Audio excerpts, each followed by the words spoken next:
Hello students, I am really happy to have a lecture online, and also I think I will probably give you some videos to you directly, and this is some kind of innovative teaching method that I am going to use for this semester since we don't have much time. And we are going to start with third unit, and unit number 3 starts with reference group. Reference group talks about how you are being influenced by other people who are along with you, and for example that you take many decisions and by consulting with your friends and your family members, and they play a major role in your decision process.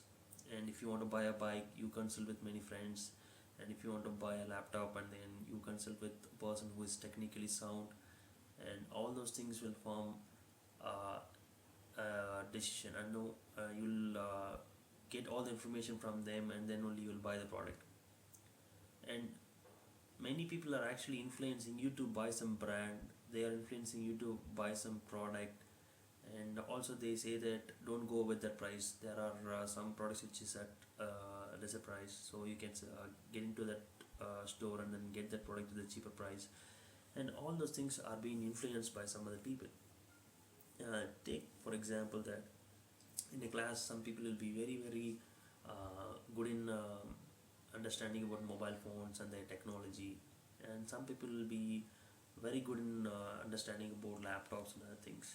And you as a person, when you want to buy some product, you will go to them, and you will ask suggestions from them, and then only you will buy products. And the students have an habit that as whatever you have written in the assignment, you have the habit of taking your friend or a family member along with you when you are buying some product. And that is what actually called as your reference group influences. And you can see the definition that is given over here, and how you are making some judgments, and that judgment is based on the preferences or attitudes or behavior that's been already bought or influenced by some other people. Okay, and we are going to see some of the type of reference group, and then also we'll see the marketing application of it in the next slides. And if we see the types of reference group, and it is like primary reference group and secondary reference group. Primary reference group is that you'll have more face-to-face contact, and secondary reference group you'll have very less face-to-face contact. And see, primary reference group are people you meet normal daily, and you'll have an interaction with them daily. And secondary reference group will not have much interaction with you, and also the face-to-face interaction will be very less. In case of formal groups are far more structured, and it's like your club's religious members, and you being a part of the club, and you will take some decisions. Informal reference group are things that you will not have any rules and regulations set up by people, but you will informally gather together. For example, the classroom setup is an informal reference group, but if in case that you see people working in an organization, like how we work in the organization, we are actually a formal reference group. And if in case that I'm going to join a Rotary Club, and then I will become a part of a formal club. And if I meet some people outside and then make a relationship with them, and then that is actually called as informal reference group.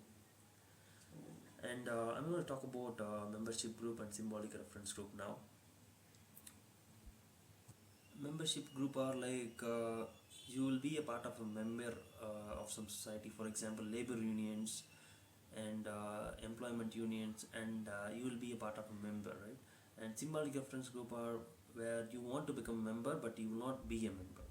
I think that Infosys will have a membership group, and but you will not be able to become a member, and then you aspire to become a member, and that is actually called a symbolic reference group. And we are going to see the other things that is given over here, and I think that will be very easy to understand. One is called as normative reference group. A reference group that directly influence general or broadly defined values or behavior are usually called as normative. And I have just studied the information given in the slide. But if you see things some reference group will have, or some group of members will have direct influence on your behavior. Okay, the way you dress and how you should behave and other things, they will directly influence you on that. And that if you take that one into your mind, and that will be like your family members will directly influence you in buying some products. And normally your father will decide on your purchase process, and your mother will decide a dress material for you, and that is actually called as reference group, normative reference group. And here we have given insurance companies where they normally come directly, and then they influence you at the higher level, and they will say that you need to buy the product, whatever that is being normally bought by many other people. So that is how insurance companies will make a sale. And if you see comparative reference group, and they will serve as a benchmark, and they will say that if you are in the other group, and you normally compare with this group, saying that okay, take a class, and one class you will have people who are studying really good, and other people will be studying at mediocre level, some people will be studying at the poor level. And normally you will take a benchmark, and you want to get into that level, and you normally see the people at the higher level, and you normally want to gain that level.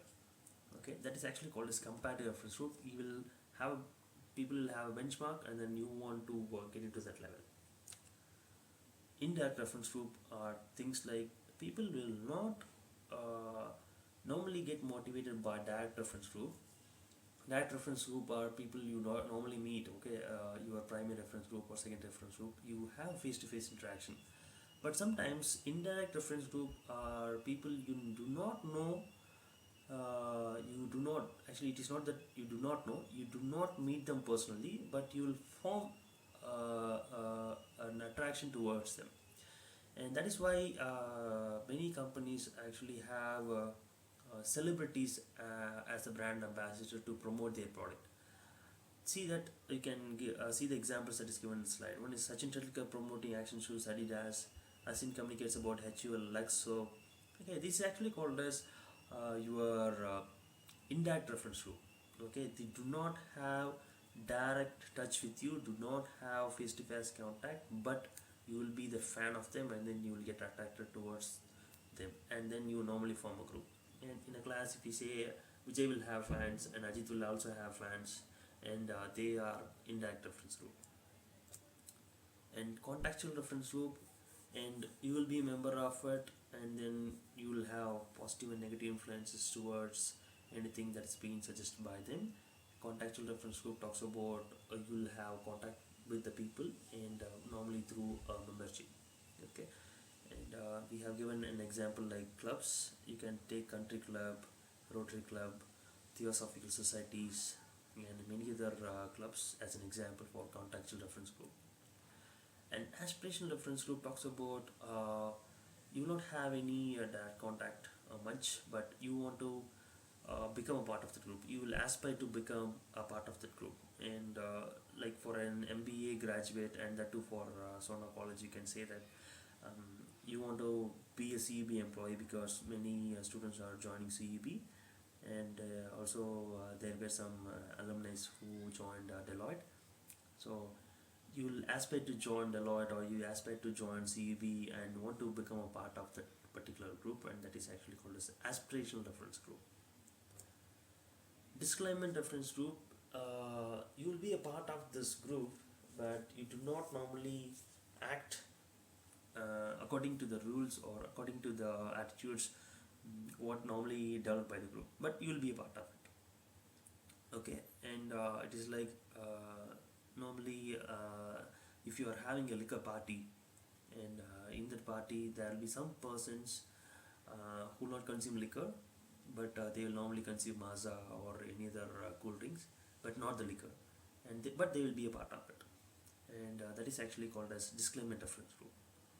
And avoidance reference group, and the person will certainly avoid that group, and he will not, or else he will not, he won't be a part of that particular group.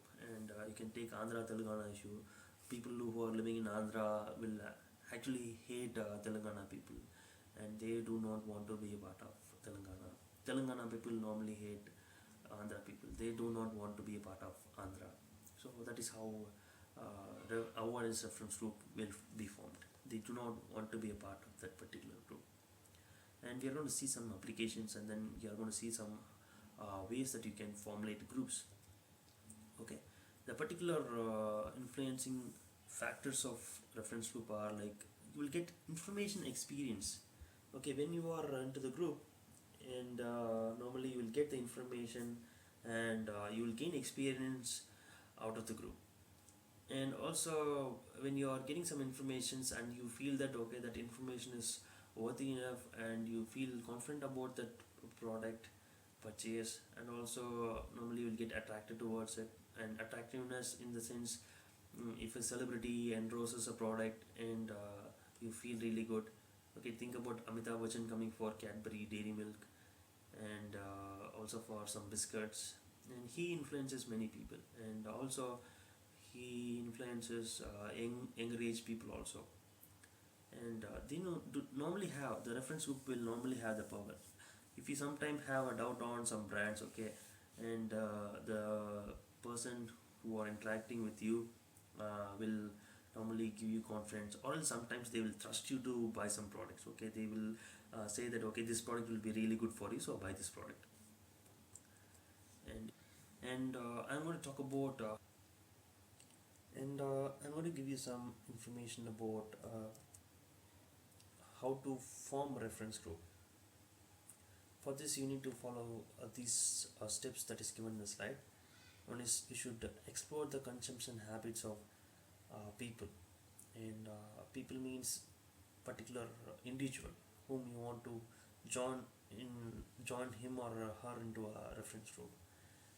And you should clearly intimate about the product, whatever that uh, you are going to sell.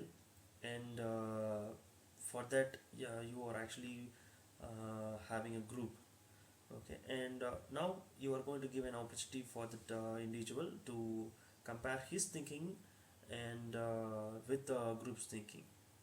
And if it is going to be really fruitful, and if it is going to match the ideology, and certainly you can go to the fourth step. You attract the customer, and by highlighting about the brand and the associations, normally the celebrity, and make them to comply to the, or else make them to be a part of the group. And that will form a reference group, and he will be a part of the reference group later on after this four steps. And if you haven't understood anything that whatever I told now, okay, just explore all the four steps so that you can understand. And let me go to the next level to understand about the benefits of the reference group. And it is about whenever there is a group, and the communication between the group will be really high, and then it is like your word of mouth communication. And as you know, as a marketer, word of mouth communication is very very powerful, and that will increase the brand awareness more. And people will talk about your brand, and that will directly or indirectly influence people purchase. And we have studied this particular topic under a perception, that is a perceived risk. Normally people have more perceived risk whenever they want to buy some products, and this reference group will eliminate the perceived risk. And whatever six perceived risks are there, and it will eliminate all the perceived risk. I hope you have understood all the topic now, all the things that we have covered in the lecture. And if you have more doubts, and I would request you to go to the slide that is being supplied by me, and also study from your book. And in your book you will not have much classifications about the reference groups, so you can, it is better to go ahead with your slide. And we will meet you in the next lecture about families. I think that will be very interesting to know about your family and their influence on you to buy some products. uh, let's see you in the next lecture. Thank you. Bye bye.